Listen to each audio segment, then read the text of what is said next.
Hello, Oxford engineering and কনসালটেন্সির পক্ষ থেকে আমি সিদ্দিক আছি আপনাদের সাথে। সো আজকে আমি আপনাদেরকে দেখাবো কিভাবে ফাইলের এস্টিমেট করতে হয়। সো এখানে আমাদেরকে এটা আমাদের সাইটে অর্থাৎ মাটির লেভেল সাইটের এক্সিস্টিং গ্রাউন্ড লেভেল থেকে আমাদের 2 ফিট নিচে আমাদের ফাইলের খাঁচাটা স্টার্ট হবে এবং আমাদের এই 3 ফিট হলো আমাদের কাট অফ লেভেল, অর্থাৎ এটা আমরা ভেঙে ফেলবো, এই অংশের যে কাস্টিং হবে ওটা। সো এখানে স্পাইরাল হয় নাই। তারপরে আমাদের নিচে 15 ফিট 6 ইঞ্চি পর্যন্ত আমাদের 10 মিলি ডায়া 6 ইঞ্চি সেন্টার টু সেন্টার আমাদের যে স্পাইরালগুলো আছে এগুলো বসবে। এটা আমাদের এ সেকশন। এখন এ সেকশনে আমাদের কি আছে, অর্থাৎ আমাদের এখানে পাইলের ডায়া 18 ইঞ্চি এবং এখান থেকে 3 ইঞ্চি ক্লিয়ার কভার হবে। আর এখানে যে স্পাইরাল আছে এটা আমাদের 10 মিলি ডায়া 4 ইঞ্চি সেন্টার টু সেন্টার, অর্থাৎ এ সেকশনের মধ্যে আমাদের 15.5 ফিটের মধ্যে 10 মিলি ডায়া 4 ইঞ্চি পরপর আমাদের বসবে স্পেসিং। আর এখানে 6টা 16 mm রড ইউজ করা হয়েছে। এরপর আমাদের এখানে 51 ফিট 51.5 ফিটের পরে 15.5 ফিটের পরে আমাদের 31 ফিট 6 ইঞ্চি যেটা আছে এটা আমাদের বিবি সেকশনে আছে। সো এখানে বিবি সেকশনে এখানে আমাদের 18 ইঞ্চি ফাইলের ডায়া এবং 10 মিলি ডায়া 6 ইঞ্চি সেন্টার টু সেন্টার পর আমাদের যে স্পাইরালগুলো আছে 31 ফিটের মধ্যে সেভাবে বসবে। আর এখানে যে আমাদের মেন বার ওটা 6টা 16 mm ডায়াভার। আর এখানে যে নিচে অর্থাৎ ফাইলের একদম নিচে 1 ফিট 6 ইঞ্চি পর্যন্ত আমাদের জাস্ট এখানে সিসি কাস্টিং হবে, এখানে কোনো এনফোর্সমেন্ট প্রোভাইড করা হবে না। তো আমরা এখন এটার এস্টিমেট করব। প্রথমে আমাদের মেন বার আমরা বের করবো। সো মেন বার আমরা ডিজাইনে দেখছিলাম যে 6টা, অর্থাৎ আমাদের 6টা মেন বার। তো 6টা অর্থাৎ আমরা একটা রডের দৈর্ঘ্য বাইর করব। প্রথমে একটা রডের দৈর্ঘ্য বাইর করলে 6টা দিয়ে গুণ দিলে 6টারটা বাইরে যাবো। তো আমরা এখানে এখানে হলো আমাদের 3 ফিট প্লাস এখানে 15.5 ফিট, এখানে 31 ফিট 6, টোটাল আমাদের এই রডটা আমাদের 50 ফিট আসে। প্লাস যেহেতু 50 ফিট রড বাজারে নর্মালি 39 ফিট 6 ইঞ্চি পর্যন্ত আমাদের রডগুলো পাওয়া যায়, তো সেক্ষেত্রে এখানে ল্যাবিং হবে। তো ল্যাবিং 2.5 থেকে 3 ফিট প্রোভাইড করতে হবে। সো আমরা এখানে 3 ফিট ধরছি, তাহলে হয় আমাদের 53 ফিট, অর্থাৎ একটা রড আমাদের 53 ফিট ইন্টু রড হয়েছে 6টা। সো 6 দিয়ে আমরা গুণ দিব। তো সেক্ষেত্রে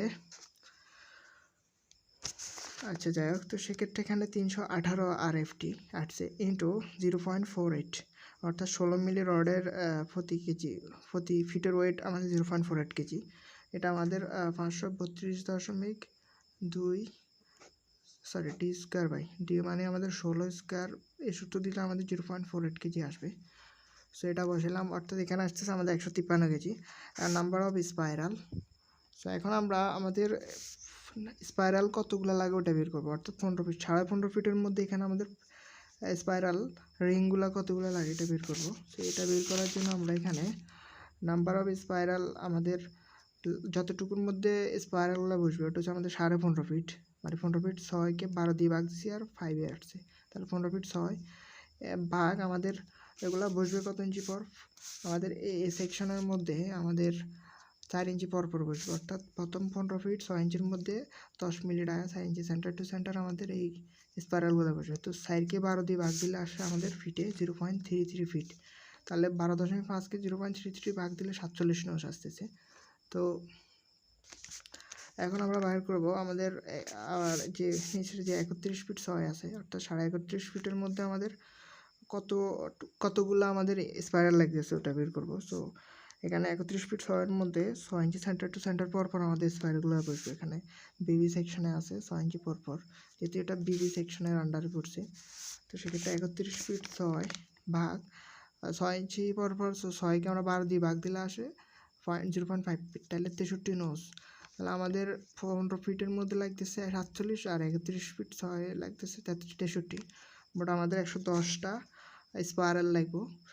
সো এখন আমরা লেন্থ অফ স্পাইরাল, তো একটা স্পাইরালের দৈর্ঘ্য বের করবো, অর্থাৎ পেঁচানো যে রডটা আছে এটা সোজা করলে একটার দৈর্ঘ্য কতটুকু এটা বের করলে আমাদের 110 সাথে গুণ দিলে আমাদের সহজে সব কিছু ক্যালকুলেশন হয়ে যাবে, অর্থাৎ রডের ওয়েট বের করতে পারবো। সো সেক্ষেত্রে লেন্থ অফ স্পাইরাল এখানে n pi into D plus এর ডি প্লাস 1, এখানে n হইল আমাদের নাম্বার অফ স্পাইরাল বসালাম 110 ইন্টু 5 মান 3.1416 ইন্টু ডিটা হলো আমাদের যে ফাইলটা রয়েছে, অর্থাৎ ফাইলটা হলো আমাদের 18 ইঞ্চি। সো 18 ইঞ্চি থেকে আমাদের দুই পাশে কিন্তু 3 ইঞ্চি, অর্থাৎ আমাদের 18 ইঞ্চি থেকে দুই পাশে 3 ইঞ্চি যদি আমরা কভারিং বাদ দিই তাহলে থাকে 12 ইঞ্চি। সো এই 12 ইঞ্চিকে আমরা 12 দিয়ে ভাগ দিছি, 12 ইঞ্চিকে ফিটে নিলে 1 ফিট আসে। সো এই 1 ফিটটা এখানে আমরা বসাইলাম, প্লাসের প্লাস ডি সমান আমাদের রড, যত মিলি রড স্পাইরাল হিসেবে ব্যবহার করছি ওটা, তো 10 মিলি রড ইউজ করছি, তো 10 মিলি ভাগ 25 ভাগ তাহলে আমাদের এটা আছে 4 ইঞ্চিতে আসে, ভাগ 12 সমান ফিটে আসে 0.0328 ফিট।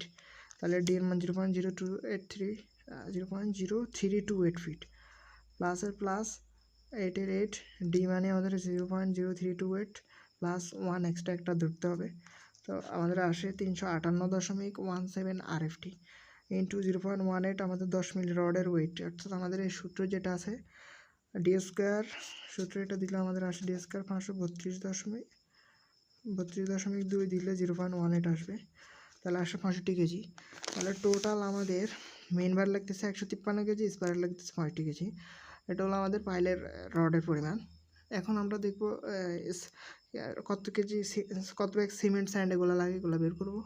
সো এখন আমাদের ভলিউম অফ ফাইল সূত্র হলো আমাদের যেহেতু এটি স্পাইরালের সূত্র 5d²/4 ইন্টু এইচ, অর্থাৎ ফাইলের দৈর্ঘ্য হাইটটা আর কি।